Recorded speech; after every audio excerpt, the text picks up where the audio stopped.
All right, my name is Brian Drummond, and this is my 5-question interview. Number 1, how do you expand your range as a voice actor? How do I expand, and do you study accents or voice qualities? I copy. It's a great thing to do. Copy, steal, do whatever you can. Listening to other actors' performances, other voices, other accents online, watching programs from other countries like British television, Australian television, European television, listening to the accents and finding ways to use your own instrument to create those. So it's a lot of copying and back and forth and listening and recreating and using my own little phone just to play with things all the time. That's part of what I do, and I do study accents and other voice qualities that way. What's your routine for taking care of your voice, especially during demanding projects?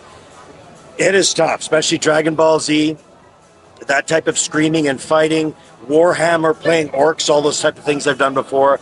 The best care and maintenance is rest when you scream, which is hard to do when you have a lot of bookings, but hydration is probably the number one thing. The more you can lubricate and hydrate your vocal cords, your instrument, to keep those vocal flaps lubricated is important. And if you can't do that, you have to rest. It's the only way to sort of repair any kind of damage you've done, because when you scream, it's damaging.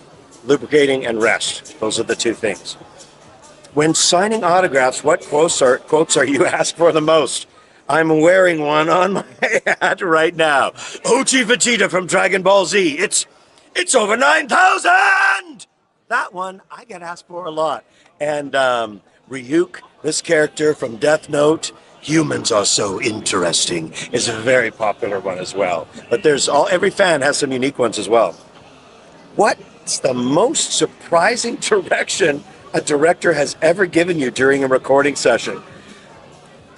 It's funny, I can't think of a surprising direction, but I remember a surprising sequence when I was on Dragon Ball Z and had to scream for an extremely long sequence. So Vegeta's mouth is open, screaming, and we're dubbing this, so his mouth has to stay open. My scream has to stay long. I found it difficult to keep that scream going.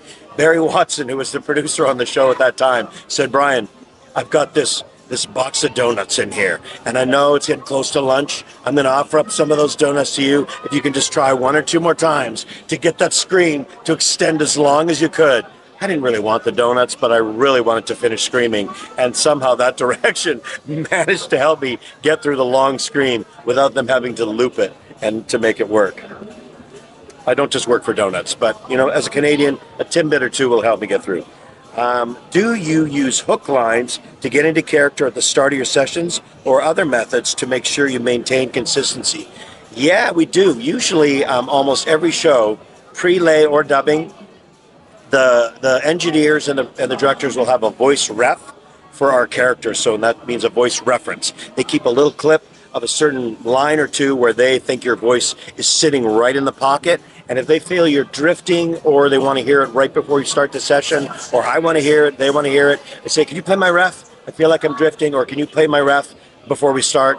They get it in their heads, I get it in mine, and we go from there. It's usually not a specific line, but it's a specific thing that they found that works for them, and they liked the most.